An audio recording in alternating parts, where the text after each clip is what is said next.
may remember me from my television shows in the 1980s and 90s. And now I host a regularly live streamed virtual magic showcase featuring some of the greatest magicians in the world. Welcome to Dr. Michael's Friday Night Wizard Emporium.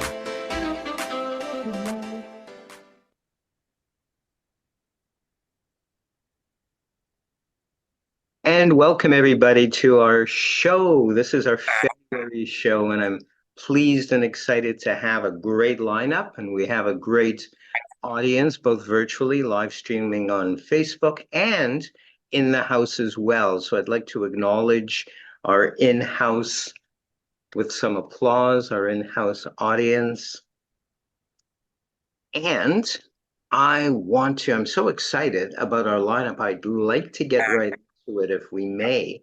I'd like to introduce very, very special magician. He's done several shows with us. He's done several shows all over the world. He is from the UK, and he is Mr. Paul Abbey. Let's welcome Mr. Paul Abbey. Hi, everybody. Welcome to my home here in Surrey in UK. It's been really, really sunny today. Really, really lovely. It's obviously it's evening now, 9 o'clock at night here in the UK. And welcome to my home with my little tipple. And what I'd like to do is introduce you to something other than the magic that I do, something to do with a little interest, a hobby of mine. I've always been fascinated with antiques and collectibles. So I've collected many wonderful things over the years. And I'd like to show you this. It's a little bit unusual. There's a bit of a weird story behind this. Now, this was part of a display box. So the whole idea is you've got a back to it and two sides and a base. And it had a lovely lid, which had little chains on it. So when you opened it up, you could put things in it and display it. But as you can probably see, if I hold this against my white shirt here, there's a line across here. It got a crack. It got damaged. Yeah, what a shame. So now I thought I could try and fix this myself maybe, but I'm not very good with glass. I'm really good with the wood stuff, but not with the glass. So I actually found someone online who could help me. And they said, what you've got to do is you've got to send it to us because they weren't local to me. And I thought, oh, this is going to be really, really difficult. I don't want this bit to get damaged. So they said, it's okay. We get a special courier to come in and pick it up and it'll be really, really looked after. It won't be a problem. So all you've got to do is just wrap it up properly, make sure you put it in bubble wrap, make sure you put it in card and whatever. So I did this, obviously, just for the story. I put it in an envelope like this with all the appropriate packing on the inside of it. And I labeled it up. I got all the label on it and everything, and it was really good. And I thought, well, this is going to be absolutely fine. Anyway, they called me a bit later and they said, you know, we've done it. It's okay. It was a very difficult glass because it had to match the other glass. It had a slight tint in it. That was important if it was going to be an antique and it had to be right. Now, I was away on the day that it got returned. The special courier that they used returned it. And when I came home, I found a note in the letterbox. I pulled the note out and said, you weren't home because it's special. We didn't want to leave it on the doorstep. So we actually put it through the letterbox. And I thought, hang on a minute. This is not going to go through a letterbox. How did they do this? Now, I was really troubled to find out that there were marks in the envelope. Yeah, I think I've just stabbed myself. The marks were clearly to do with what looked like puncture marks all the way through. And I thought, this is not good because when I shook it, I could hear glass. This is not good. When I got inside, I realized what they did was they cracked the frame in half to actually get it through the letterbox. Not impressed. I gave them a call afterwards and I said, listen, I got my frame back. All the glass was broken and the frame was broken as well. And I said, we're really, really sorry about that. It is insured though. I said, no, forget it. I don't think I'm going to use you again because if I'd done that, I probably would have done this myself. All I had to do was get a bit of glass, maybe shake it around a little bit, get it into order and make sure that would never happen again. And I don't know why I did that in the first place because I could have actually fixed it. It's just that I'm not very good with the glass bit. Lesson learned. Very good, Paul. Take the round of applause for Paul. Yes, thank you. Now, we spoke the last time that you were on the show, and I believe you wanted to share something that didn't quite go well, some sort of incident. Do you know what I'm talking about, Paul? Something that didn't go quite well. What was that? Oh, I can't remember now. Oh, good. Oh, what you said. No What doubt your magic made it right. What was your very, very first magic trick? Did you wish to verbally share that with us?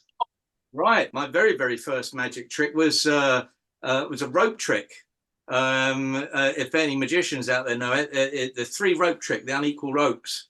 I remember that was my very first magic trick that I performed with verve, and I really enjoyed that because I remember when I first saw it, I just thought that's so impossible. I mean, the really cool thing about it is proper rope and it doesn't stretch, and that absolutely blew me away. So that was my very first trick. Always remembered that. Oh, Yeah, it's wonderful. Wonderful. It's actually one of my favorites still to this day. I love that one because it is examinable. The kids or adults in the audience, they can look it over to their heart's content. yeah. I want to thank you, Paul, for joining us this week, or this month, actually. Thank you for gracing us with your own personal magic. Another great big round of applause for Paul. Thank you, Paul. Thank you, And everyone. I'm excited to introduce our next guest.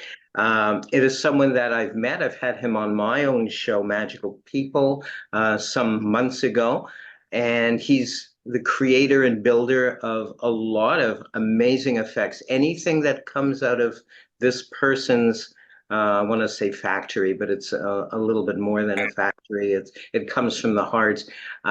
You can be guaranteed quality, quality. In fact, from him, I bought my rising cards. I have a regular size deck and a jumbo size deck, and it's the kind that gets suspended by a ribbon and they rise. Amazing, best quality I've ever seen. Let's put our hands together for our next performer, who is amazing Phil Ackerley. Let's hear it for Phil from the Well, US. hello, Michael. Thank you for that introduction. Wow, I can't wait to see what I'm going to do. Wow. My name is Phil Ackerley, and good morning, good afternoon, good evening, wherever you're joining us from. It's great to be here. As I said, my name is Phil Ackerley. I'm a magician and an illusionist. I thought that was pretty amazing. If I perform a trick and it works, that's magic. But if I perform a trick and it doesn't work, it's an illusion.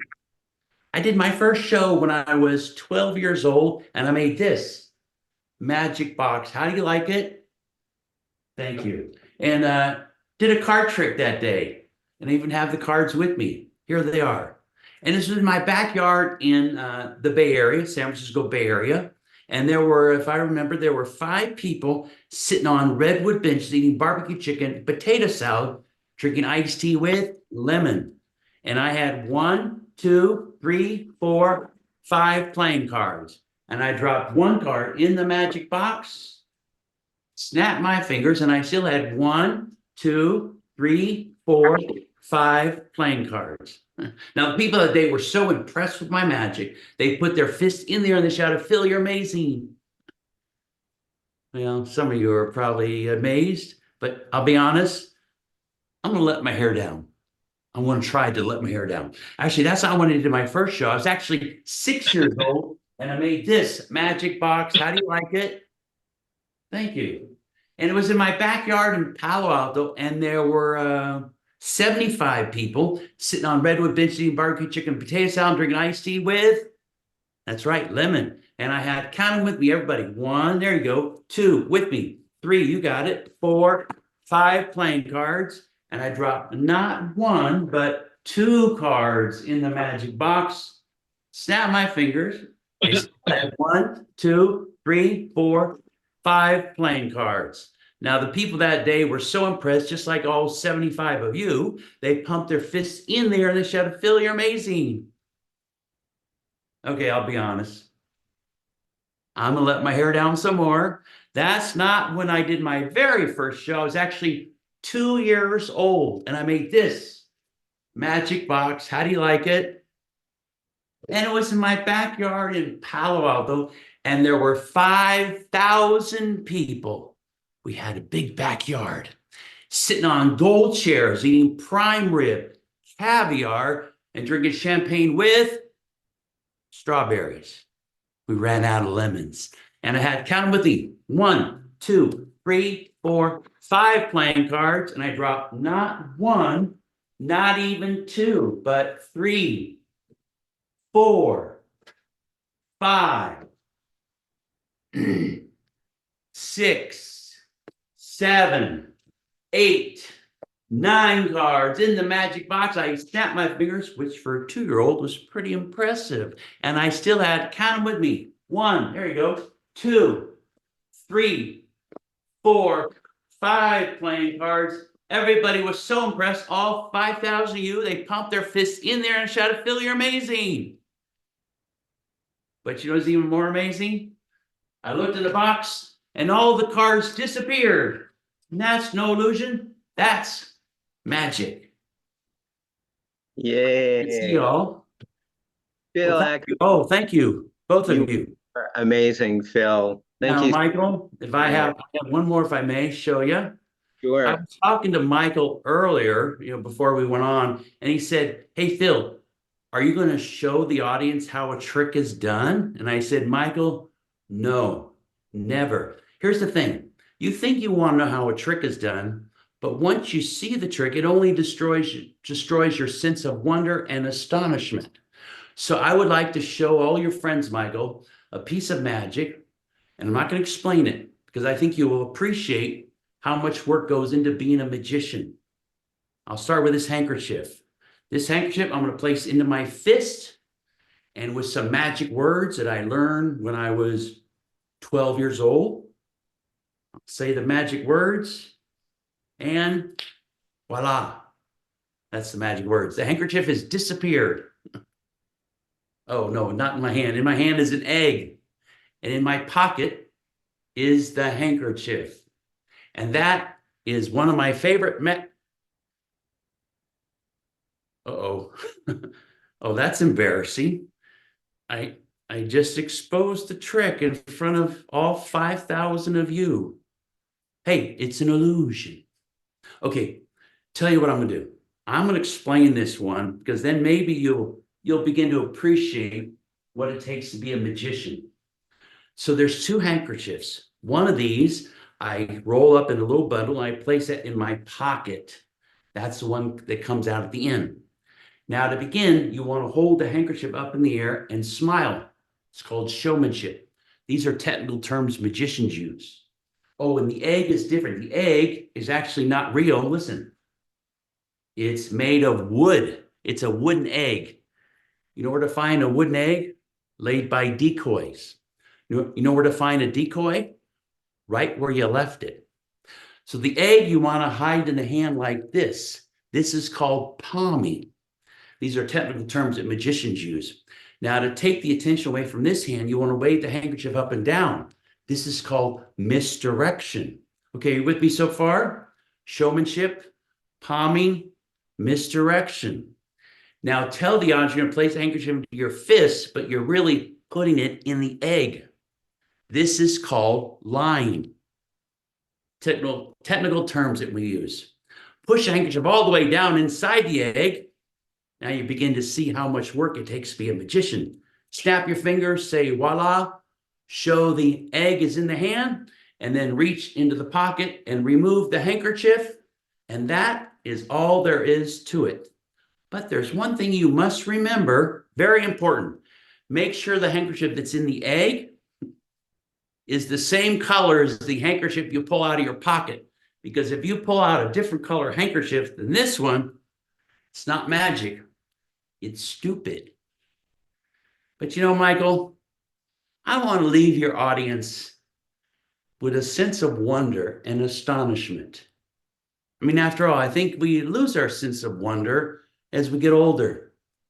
And I would like to share with you this.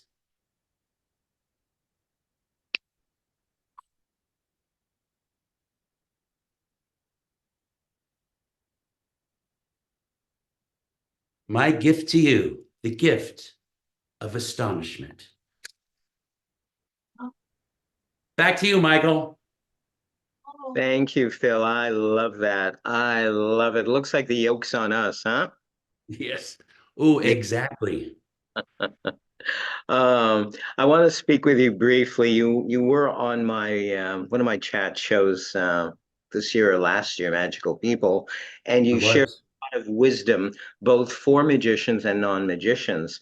So that really, really excited me because we could chat quite a bit about things we had in common and where we were coming from as professionals.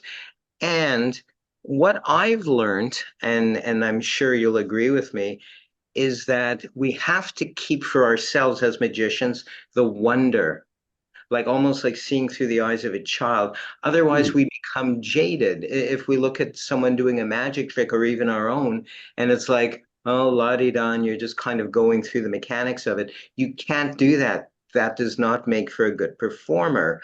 And let's expand briefly on that because you always maintain that sense of wonder, I noticed. Well, I try, and performing magic is kind of like acting, really. But you're right. You have to really feel that wonder in your heart, and it's a gift that you're giving the audience. So if you don't feel it, they're not going to feel it. And I remember what one of my mentors, Max Maven, said: "Make me care." So when your guests here come online and watch the show, they're giving us their time and their energy. And so let's make it worth their time, worth their effort. So if we can impart a sense of wonder, some ooh and ah, and if we really feel it, then I think it's much more authentic. And boy, that great question. Thank you for asking that. Well, thank you for answering that. I feel that the energy we put in it as performers becomes contagious for our audience, and it's crucial. Otherwise, why bother performing? Why bother being up on stage if we can't mystify them, make them happy, and experience all different kinds of things? Phil Yeah. Ackerley, I have to thank you one more time. Thank you so much for You gracing folks. the virtual stage. And let's put our hands together once again for Phil Ackerley. Bye bye, everyone. All righty. I'm excited to introduce our next entertainer, who, as well, coincidentally, this is all by coincidence, or is it? We have our next entertainer, who is from one of my favorite cities in Canada, where I was fortunate enough to live for 13 years. And they were very, very kind to me. They gave me a TV show and all. Well, she and her soon to be, I'm going to be very optimistic and say soon to be husband, because she just got engaged. We'll talk about that in the post trick, if you will, banter. She's won awards. She and her partner, who's now her fiance, have done numerous shows throughout the world. And one of them really, really excites me because, well, we'll speak about that one as well. It involves another magician from the UK. And let's put our hands together right now for the amazing Chanel Monroe from Canada. Let's hear it for her.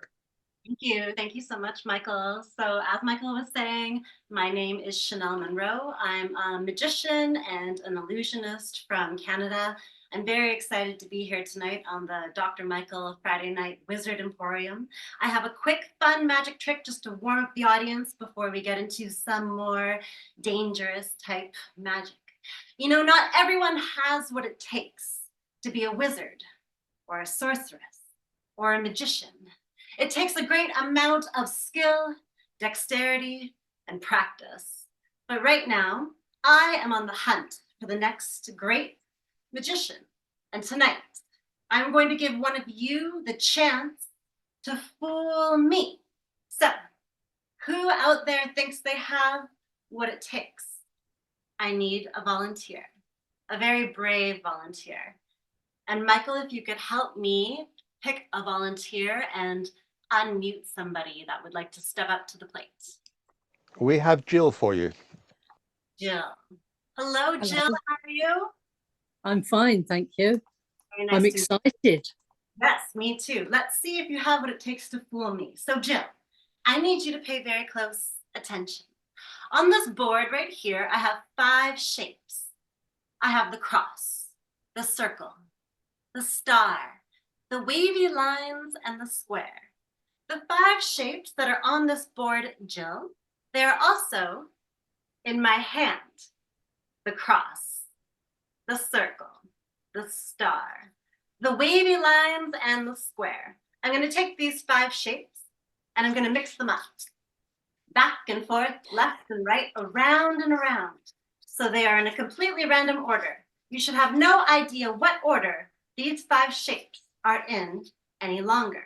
But Jill, you are going to tap into your magician skills and your powers of intuition. And you are going to try and predict what mystery card lines up with its respective shape. Now, let it be known, if Jill gets 5 out of 5 shapes right, that's a 1 in 225 chance that they all line up, which is very highly unlikely. But let's see how she does. Jill, I need you to tap into your intuition and tell me, what shape do you think this first card is? Star. It's going with the star. Very nice prediction. Let's pop your prediction up like so. Your next choice, Jill. What shape do you suppose this card is? Cross. The cross. Another excellent prediction. The next card, Jill, your choice. The wiggly lines. The wavy lines, which is also known as the bacon. We'll pop your prediction up in the bacon like so. And I think of them as worms. that's a new one. I haven't heard that one yet. The kids will love that. I'm going to add that in next time. The most important choice yet, the circle, or is it the square? The circle. Circle. I like how she closed her eyes to make that choice, tapping into her intuition, which of course leaves the last card as the square. Now, let's see how she did. But before we make the grand reveal, Jill, I need you to wiggle your fingers at the board in a very magical way, like so, like a wizard. Excellent wizard figures. And say the magical words after me. Abracadabra. Abracadabra.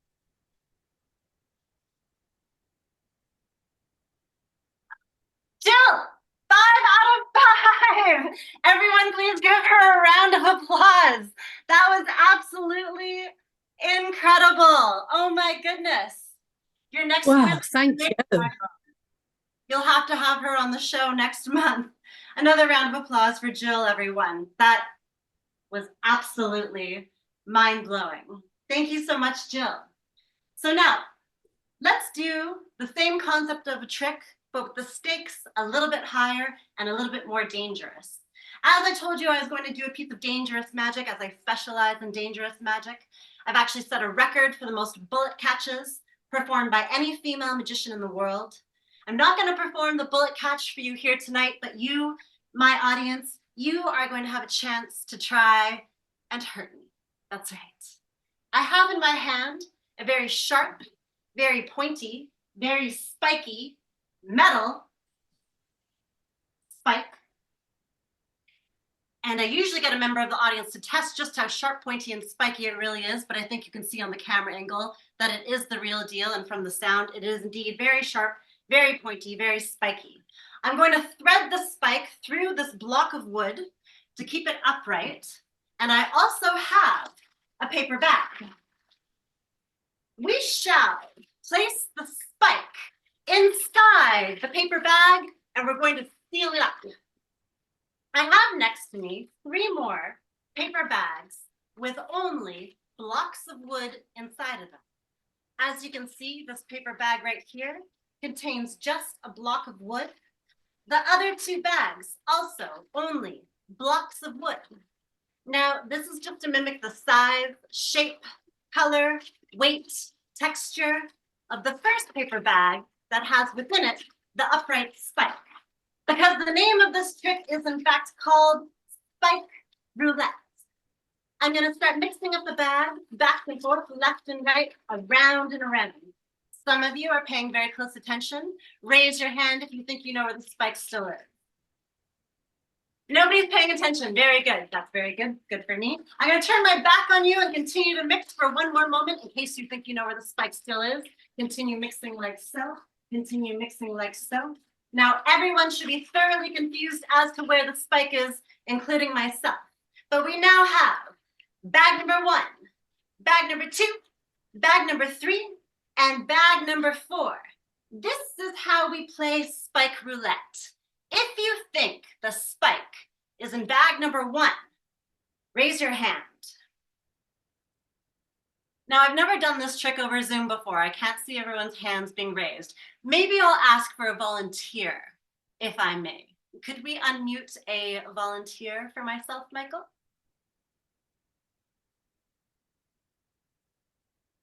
Hello. Unmute myself. Okay. Hi. What is your name? Robina, Rabina. And where are you from, Rabina? Texas. From Texas. Thank you very much for being my brave volunteer. Rabina, what bag do you think the spike is in? Is it in bag number 1, bag number 2, bag number 3, or bag number 4? Bag number 1. Number 1, she says. So how are we going to see if Rabina's correct? How are we going to see if the spike is in bag number 1? There's, of course, only one logical way to find out. Oh, no. No, Rabina. Bag number 1, just the block of wood. But let's try it again. If you think the spike is in bag number 1, or number 2, or number 3, let me hear you say it. Call it a number. 3. Rabina. Oh, it's a relief to be wrong. For me too. However, Rabina, people are here to be entertained. People love dangerous magic. And unfortunately, we love to see people get injured. This is your last chance to try and injure me. Let it be known there has been a magician who got this trick wrong and impaled their hand over the spike on live television. His name was David Blaine. Yes. Even worse, there was another magician who got a volunteer to impale their hand over the spike on live TV. It was terrible. If my hand were to go through the spike, the injury would be so horrendous, it would be the end in my career in magic. And with that being said, Rabina, the choice is yours. Bag number 1 or bag number 2? I'm going to guess bag number 1. Moment of truth.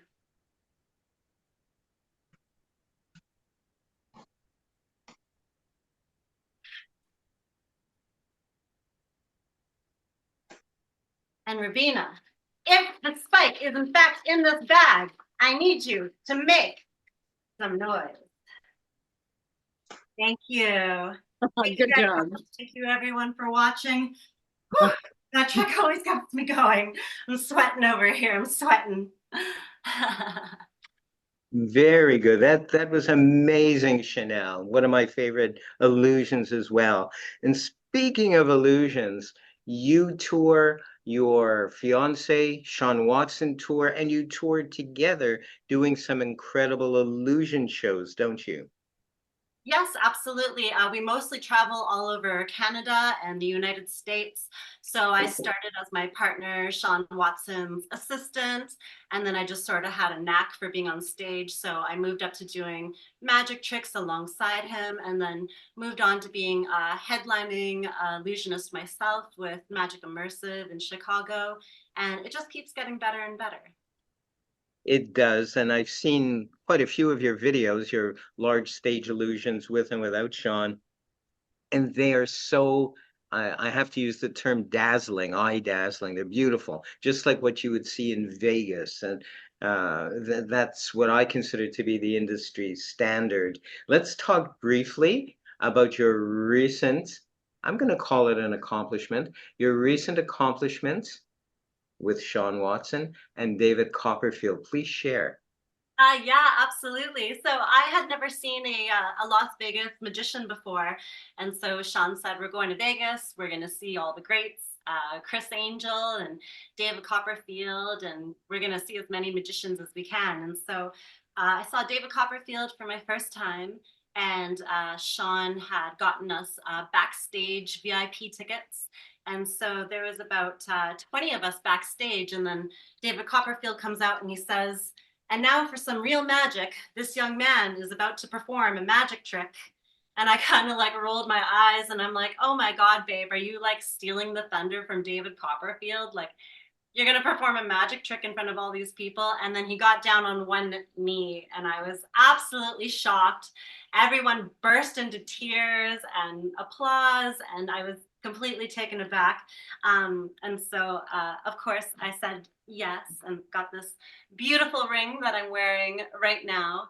And then, and after I said yes, Sean went on to say, thank you, Mr. Copperfield. I've looked up to you since I was a young boy, and you're the reason I got into magic. And it's through your show that made me seek real magic and real love. And I finally found the one that I love in my life and that I want to be with the rest of my life. And then David Copperfield started to get a little teary-eyed. So it was quite a special moment. Absolutely, more than special. It was, I'm sure all of us out there and within our virtual audience as well, were moved by that story. Chanel, I have to thank you so much for sharing your special brand of magic with all of us today. Let's give another round of applause for Chanel Monroe from Winnipeg, Canada. Thank you very much, Michael. Thank you, everyone. Thank you, Chanel. Great job. Thank you. Well, from as someone in our audience who's also working tech, yes, I'm going to plug you a little bit. We've got Kevin Peel, the show behind the scenes running tech, because I can't do it. I'm just not good at that sort of thing. So I'm very grateful that Kevin Peel, who also runs the Open Mic Magic Show, it's a free show on Wednesdays in the UK, in fact, all over the world. It also live streams on Facebook. And also the Tuesday night Magic Theater, also seen throughout the world. Live streams on Facebook is, I was going to say is out of the UK. It's actually out of two places, I believe. And you don't want to miss those. Those are really, really cool. They're exciting. Where else can you have a free magic show with a great variety of very fine entertainers, but there. So thank you once again, Kevin, who's sort of in our audience, but also behind the scenes working. From, as he would say, from Canada all the way over the water, the ocean, to the UK, we have another favorite of mine. He was on our last show, and I'm just excited. All I'm going to do is say his name, and I think many of you have heard of him and have seen him, George Edward Nigma Smith. Let's give him a round of applause. Good evening, everyone. How are we all? I would just like to say what a beautiful audience we're having tonight. I can say that because I haven't got my glasses in and I forgot to put in my contacts as well, so I can't see any of you, but I assume you're beautiful. I'm George. Many of you do know me. Hello, Jill. I can see you there. I'm going to tell you a story. Let's have a story. I've been to Vegas as well before to see the magician, mostly because that's the only reason magicians go to Vegas. And I got chatting with a card player. We had a discussion, I would say, about who's better with cards, a magician or a poker player. So this poker player decided to make a bet. He said, I bet you $1 million I can take 4 of a kind, put them anywhere in a deck, and you won't be able to cut to 4 of a kind. So I've got the queens ready, set up in advance, just to save a little bit of time. And I decided, you know what, I'll take that. As a magician, obviously, I don't have any money. It's my wallet.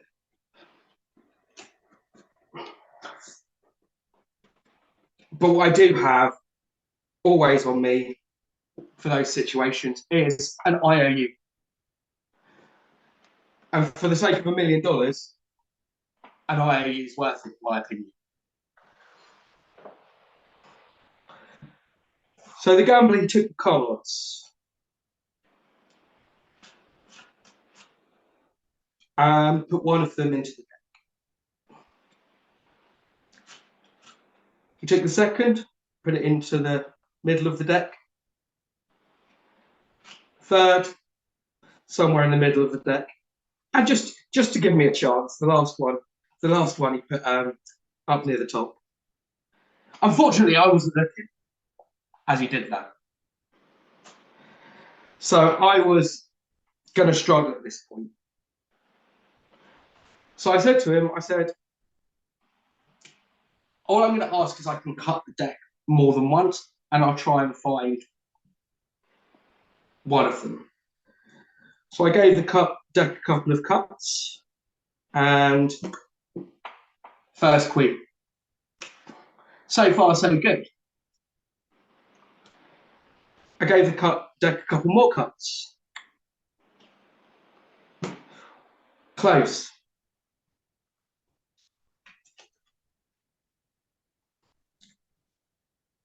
I tried again.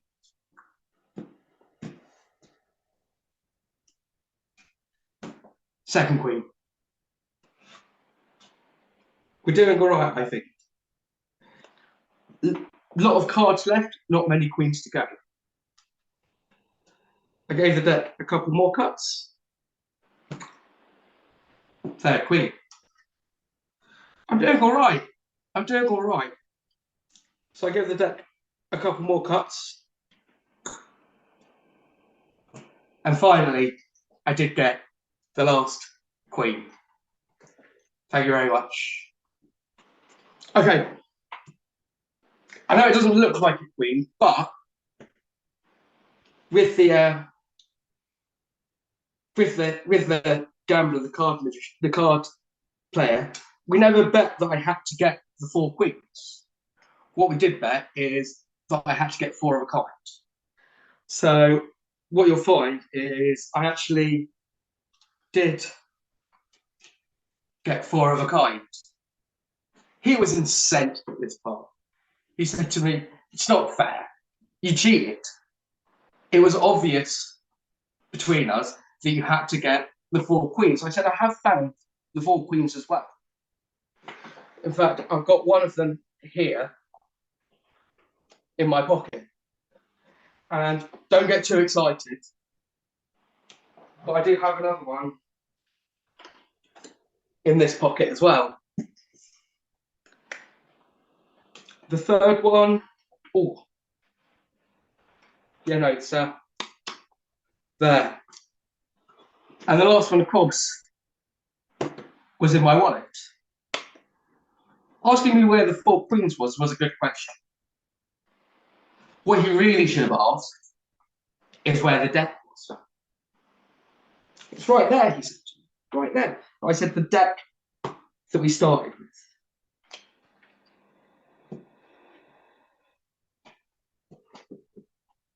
And that's why a magician is always better than a card player. Thank you very, very much, everyone. Have a lovely evening. Enjoy your night. Thank you so much.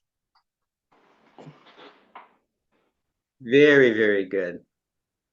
Very good. Thank you so much for that, George. And let's have a great big round of applause for George Edward Nigma Smith. Thank you. And thank you, everyone. Let's have a brief chat, if you will. I noticed that you seem to excel in what we call as magicians close-up magic, and that's often employed in situations like walk around restaurants and bars and that sort of thing. And as opposed to stage magic or platform magic and things where the props are medium to large, etc. But I've noticed, and I've had people comment when I've done my close-up magic in various venues, they seem to like or prefer close-up magic because the magic happens right under their noses, literally. And as opposed to, oh, this barrier of the stage and, what's really going on, are there mirrors or whatever involved. So it takes a lot for a close-up magician of your caliber and a lot of skill, not only skill, but as well, it takes so much guts. It takes a lot of to do that as well. And do you have any comments about that? So I've been doing close-up magic for a long time. I think how old am I? I'm 37. I had my first paid gig when I was 14, just like in a local restaurant. And I had some real people that were hard work at that time, like hen do's, things like that. As a 14-year-old, very difficult. The importance of when you're doing close-up magic and approaching tables and things like that is your personality.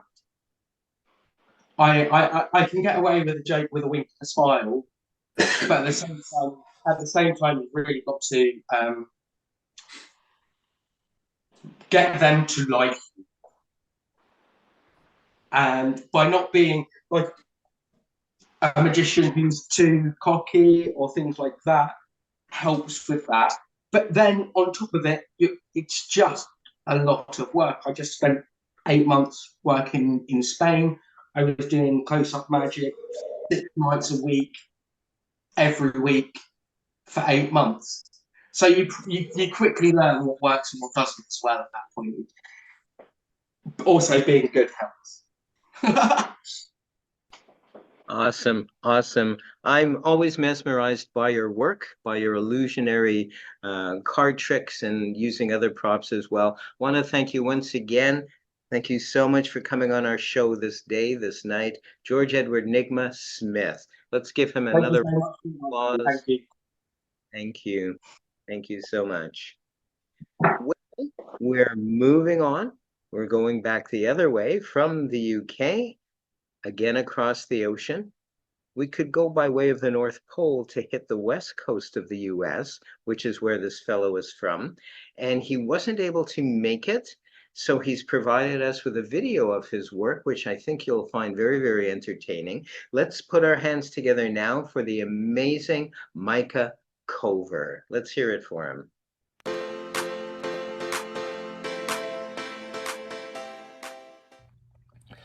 Hey everybody, it's Micah. Thank you so much for letting me be a part of this. You may have noticed how special these cards are. They are torn in half. But that's not the only reason why they're special. They're in no particular order, but you don't have to take my word for it. Oh no, says the wiggly windshield wiper finger. Oh no. In fact, I'm going to mix them up in front of you. And not only am I going to mix them up, I'm going to mix them up in a different way from pile to pile. So for instance, I could cut down here, or I could just take one card, put it on the bottom. But not only did I mix those cards up, I'm going to mix these up in a different way. Maybe I'll take the bottom card to the top, but then I'll cut here or there, or one more card from the top to the bottom and one more. So not only are they mixed up, they're cut in independent ways. They're now mixed in different ways. But watch this, I'm going to mix it even more. I could deal 1, 2, 3, 4 there, and I could deal 2 there and 1 there and 1, 2, 3. It doesn't matter. I could mix 1, 2, 3, 4. Oh, but then deal 1, but then mix 2, 1, 2, and then 1, 2, 3. So they were cut differently, they were dealt differently, they were mixed differently, but you may have noticed something else that makes these very different. They're not regular cards. You may have noticed some writing on the other side. And you can see I could have cut here or there, and you can see all the writing, just random letters. And here I could have cut there or back here, it doesn't matter. And watch this, I'm gonna select just a random card. I could select that one or that one, it doesn't matter. Dr. Michael, if you were here, you would tell me when to stop, but I don't know, for some reason I kind of like this one.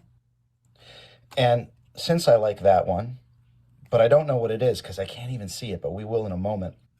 So I'm going to stick it out like this, perpendicular to the other card. So we know the random choice that I made.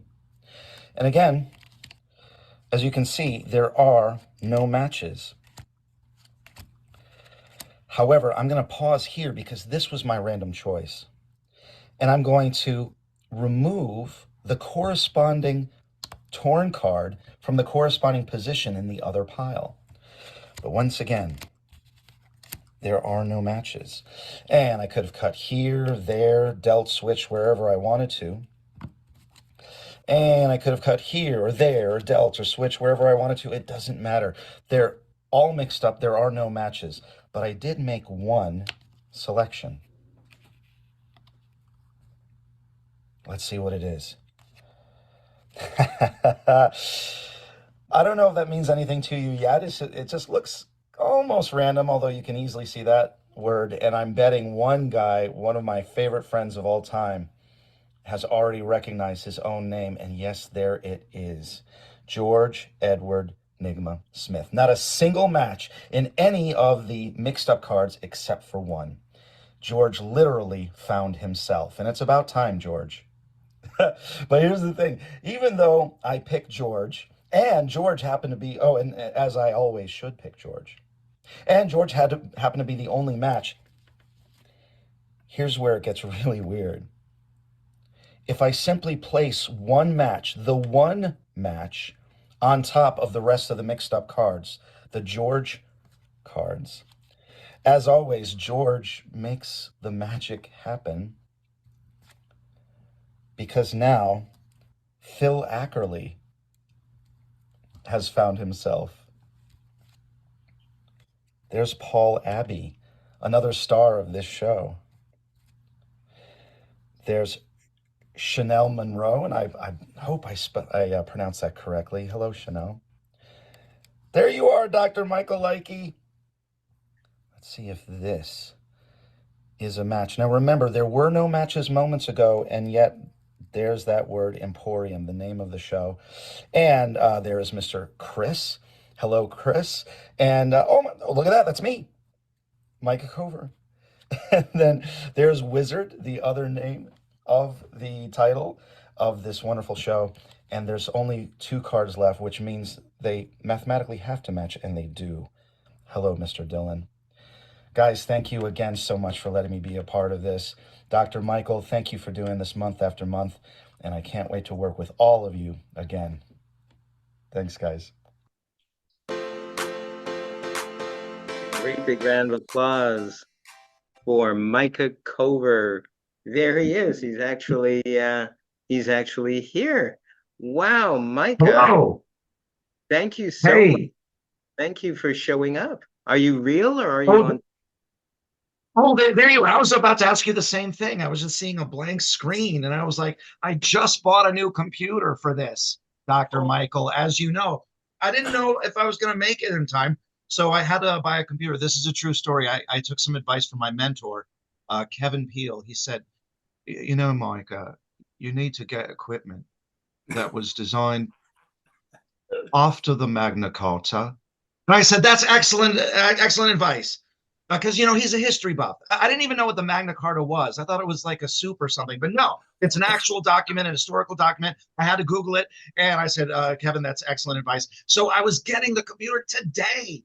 And so I wasn't sure if I was going to be able to join you. Thank you for letting me play that video, Dr. Michael. Well, thank you for providing that video. It was lots of fun. And I love that it was tailor-made, especially for us and for the show, etc. Who was...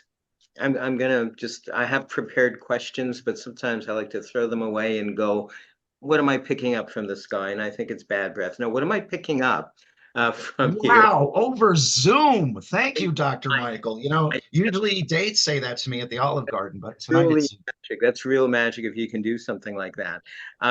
For me, I spread other stuff, I think. I'm kind of itchy. But in any case, who was your first person that inspired you in magic? other than you and your conquering of dandruff live on Zoom. That's inspiring. Dude, that's inspiring. And you're wearing a black velvet jacket, ladies, and that proves that he's conquered dandruff. That's the real magic, my friends. You were seeing real magic. I can listen to you, dude. I never know what you're going to say. It's such a pleasure to be here. I'm sorry. What was your question? What was your question? You had a question. What was your question? I don't remember. I don't either. I don't either. Who was your first inspiration, if you will? Oh, right. That's a good, very good question. There's a wonderful guy named Jeff McBride. I still attend his classes every Monday. He's also on Zoom. He has conquered online dandruff as well, so you too could maybe lecture. Yeah, and of course, oh my God, Kevin Peele has single-handedly changed magic forever by just keeping online magic alive. And yeah, so and Dr. Michael, people like you who make shows like this a reality. You're now doing this every month. You were kind enough to contribute to one of my shows. It's people like that who really inspire me. Well, thank you so much for that. It's really appreciated. And thank you so much for having me in your once a year. Is it? It seems like it comes up more often than that. The Pose Magic, which I'm always excited to come up with something new by video. So, yeah, and it's great, and you kill it. And as I've told you before, the audience always says, you know, the show is okay, but Dr. Michael, and I'm like, I'm in the show too, dude. I'm like, and they won't let it go. But Dr. Michael's video was amazing. I'm like, thank you, Mom. I get it. I'll tell him. Thanks for coming to the show. So anyway, thank you for all your wonderful contributions, man. And thank you for you. Everyone, round of applause for Micah Cover. A great big round of applause. A round of applause for Dr. Likey and for Kevin Peele for hurting us cats. Thank you both, gentlemen. Thank you. Excellent, excellent. Thank you. Well, it looks like, wow, I don't believe how quickly, hopefully it's gone quickly for you out there. We're down to our last performer. Last but not least, I usually try to make this so that we've got strong beginning, strong ending, and hopefully they're all strong. All the performers are strong. But this person, just before we went to air, said, why am I on last? Why? Because I'm excited you're going to be debuting an illusion created by a mutual friend of ours who just won an award or is up for an award. We'll speak more of that in a few minutes once you've done your show. Let's welcome from a place where I live, Vancouver, Canada area, specifically Port Moody, Mr. Chris Ewell. All right. Thank you, Dr. Michael Likey, for having me on your show. This is awesome. Hi, everybody. Nice to see you all here on Zoom. So we're going to do a couple things. I thought I would actually start off with something. I should tell you my favorite magician in the world is this gentleman right here. This is his book, or one of his books. Well, it's not his book, but it's a book about him. Can you see that there? Harry Potter. He is my favorite magician in the world. I mean, yes, there's Copperfield, there's David Blaine, there's Chris Angel, you name it. They're all stars and celebrities, but this guy here, I just love his stuff. I have all his wands. I have all his books, all his DVDs, you name it. Just love them. So we're going to try a little book test here, a little trick of the book. As you can see, it is Harry Potter. It's the first in the edition, The Philosopher's Stone. I'm going to get somebody to help me. I'm just looking around the room here. Let's see. Michael, not Michael Likey, but there's another Michael in the room, Michael McClure. Can you, Kevin, can you unmute him possibly and put him up here as well? Perfect. How you doing, Michael? I'm doing fine, thank you, Chris. Awesome. And where are you from? Chester, Illinois. It's the home of Popeye. Ah, way down south, way down south. So I have a book here. I'm going to riffle that. This book has no pictures. Sorry, Michael. Sorry about that. It is all words. But as you can see, and again, I'll get as close to a camera as I can when it's time to show you a page. Hopefully this will work on camera. I've done it in the past on camera with Zoom, so it should work. So I'm going to riffle down the pages. You just say stop anytime you wish, Michael. Your choice, free choice. Stop. Just say stop. Did you say stop? Stop. Okay, perfect. So we're going to go with this page right here. I'm going to get it as close to the camera as I can. Hopefully you can see. Take a look at the page number. Don't say anything out loud. Can you see it? Yes, I can. You're wearing glasses, so I'm assuming yes, you can see it. Okay, so you see a page number. Also, this this book has I don't know how many words in it, but there is a lot of very, very, very, very cool words. Okay, like Gryffindor and stuff like that. You name it. There's all kinds of cool words. So I'm going to get this as close as I can. Try and pick a cool word, like not of or the. Obviously, that would be way too simple, or and or anything like that. So find a cool word, maybe a magical word of some sort. Again, I'll sort of scan it up and down slowly. Can you see the words? Yes, I can. Oh, perfect. It's always hard to say if it's reading well on camera or not. All right, do you have a word? I have one. You have one. All right, can I close the book? Yes. Perfect, and we'll get back to the book in a minute. Now, Michael, even though you are there and I am here, we are close because we're, weirdly enough, our two boxes are actually connected, which is really cool. So we are very close. But I'm going to try and read into your mind as to the word that you just thought of a minute ago. I want you to think of, and remember the page number as well, too, because we're going to come back to that, make sure that it is on that page. So you're thinking of a word. Hopefully it's a long word. It's not of or anything like that. That would be way too easy. So I'm going to dive into your mind a little bit. And I want you to think of every letter in that word, okay? Each and every letter, whether it's a capital letter, a small letter, in the middle, at the end, maybe at the beginning.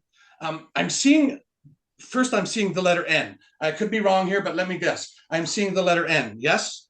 Yes. Now, we haven't set this up. I should say that because a lot of people think that maybe we've set this up of some sort, yeah? But we've not set this up, Michael. I've never met you up until this point in time, yes? That is true. That is true, perfect. All right. And you said there was an N in it. Yes. I'm also seeing the letter I. The letter Yes. I, yeah. And it's a small letter I. It's not a capital. It's not a capital, but it is a small letter I. You're also, I'm thinking it's a G. Not a G. No, it's okay. Maybe I didn't finish it all the way around. It's a D. Oh. It's not a D. You have one word in mind, yes? Let me write down a word. I'm gonna commit to a word, even with just two letters. Just two letters you picked, and I'm gonna commit to a word. Let's see here. My thinking is, let's go with, let me write this down, just so that you guys don't think that I'm cheating of any sort. And I'm gonna show you guys the word. And you're sure it's one word? You're just thinking of one word, yes? Yes. Yes. Oh, I should have kept the page open. Sorry about that. That's my bad. All right. I've got the word right here. I want you just to close your eyes for a second, Michael, if you would. I'm going to show the rest of the audience the word I'm thinking of. Can you guys see that word? Yes? Everybody can see that word. I'm going to get it as close as I can. Even though you only guessed two letters, or there was only two letters, Michael. You can open your eyes now. Sorry about that. you guessed a word, yes? Yes. For the first time, I want you to name this word out loud. Slytherin. Slytherin. You picked Slytherin.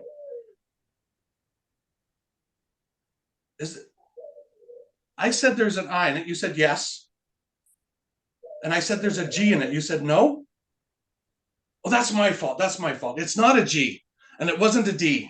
Let me rephrase this. Let me try this again. Slytherin.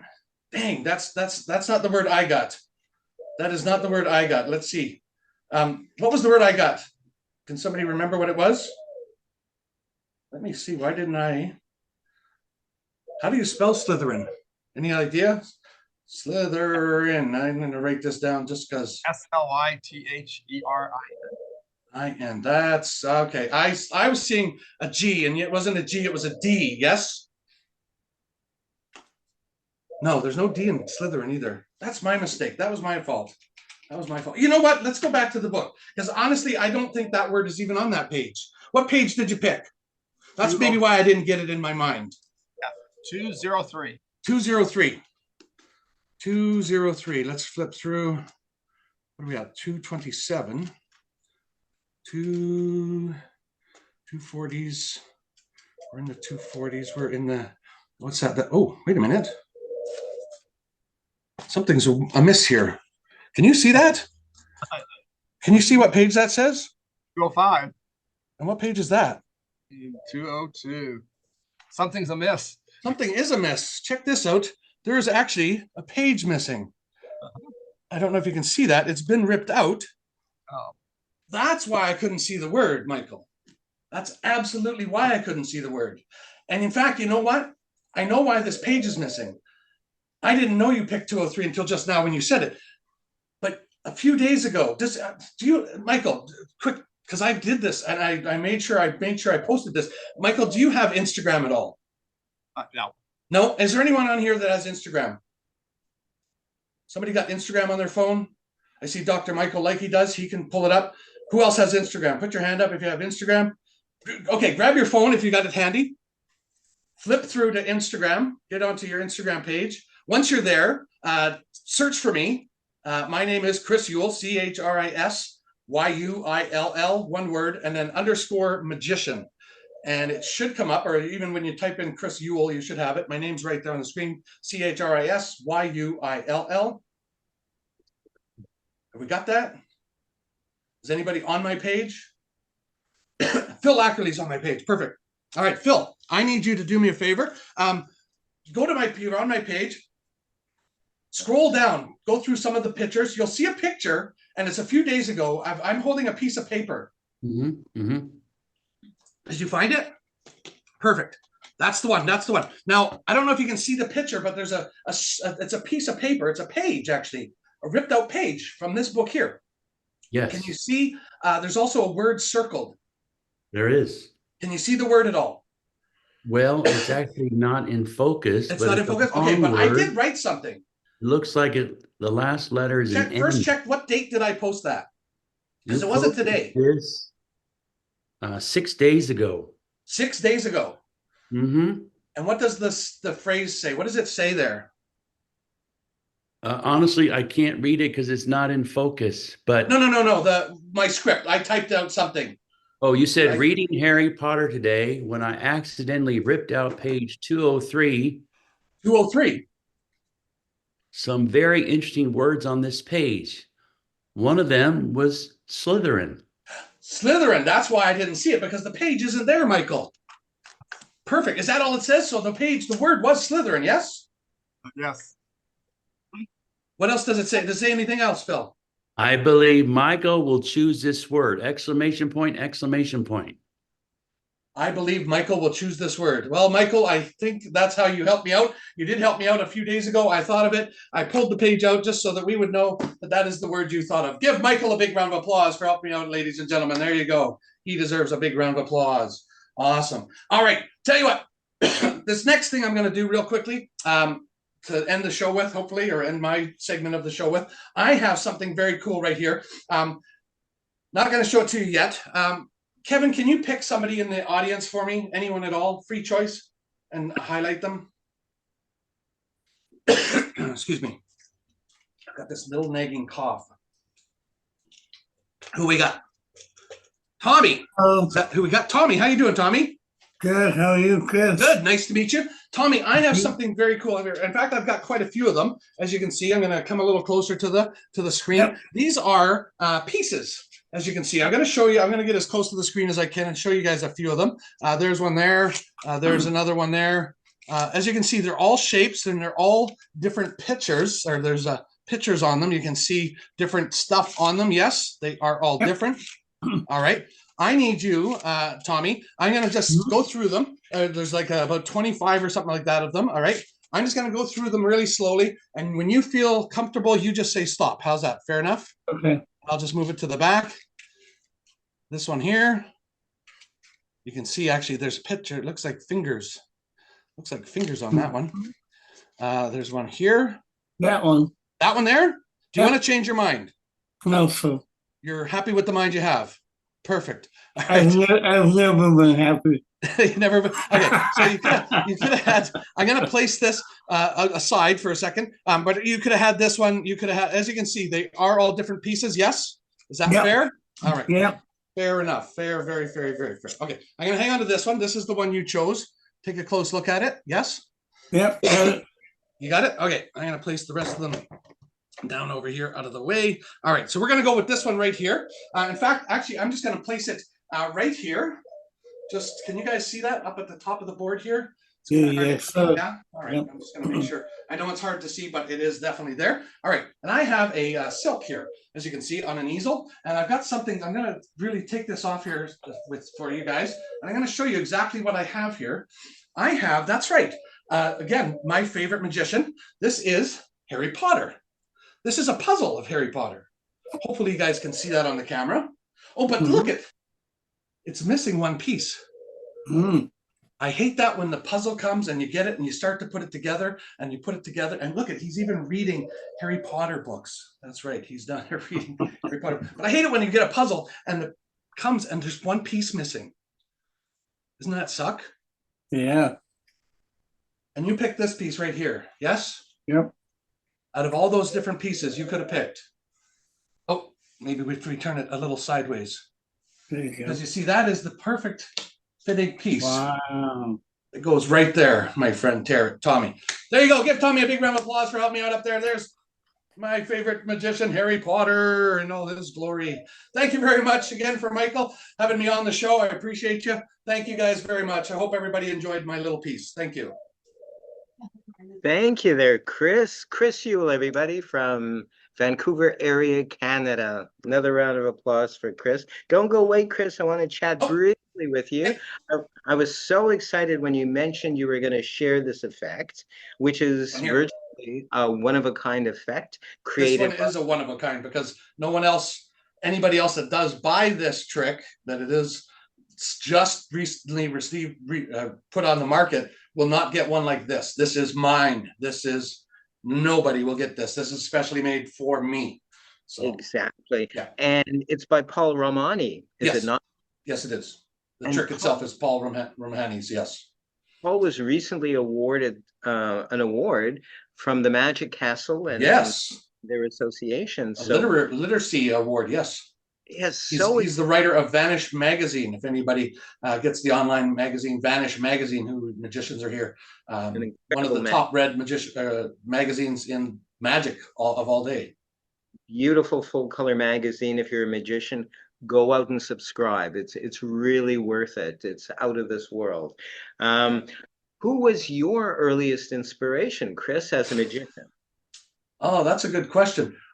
So I started magic back in Alberta, in Edmonton, one province over, and I sort of looked up to a lot of the guys that were in the magic community there. But I saw guys always on TV like Michael Finney, thought he was hilarious at the time. You know, guys like David Williamson, loved him. You know, these are the guys I kind of grew up with, the old school magicians from years ago. So yeah, because I've been doing this for 30 years now. So I know I don't look that old, but or maybe I do, I don't know. But yeah, so those are the guys that kind of inspired me. I love comedy magic, David Williamson, like I said, and those guys like that. So they were kind of my inspiration. Awesome. Well, I'm sure that you inspire many as well, magician and non-magician alike. I want to thank you once again for coming on my show, Chris Yule from Canada. Another great big round of applause for Chris Yule. Thank you, guys. Thank you very much. There we go. Well, it looks like we're going to wrap up our show, which always goes by so quickly. I want to thank firstly the man behind the scenes who's running everything, makes us all look good, Mr. Kevin Peel. Great big round of applause for Kevin Peel. Yay. Great big round of applause for our entertainers this night. Paul Abbey from the UK. Phil Ackerley from the US. Chanel Monroe from Winnipeg, Canada. George Edward Nigma Smith from the UK. Micah Cover from the US, and Chris Yule from Canada, from Port Moody, Canada. I want to thank all of you as well out there who are watching on Facebook and elsewhere. We're here the first Friday of every month, so write that down in your date books and your journals, and make a point, please, of joining us again next month. We try to have the best entertainers, the best magicians in the world on our show. And when you have time, really, drop us a line. My page is on Facebook, where you're probably watching this live stream, and get in touch with all the magicians. And this final product that you'll see, their URLs, their website addresses, contact information as well, will be on those pages, their individual performance pages. So I want to thank you all once again for joining us. And those of us in the virtual audience as well, stick around. We'll see you all very, very soon. Thank you so much.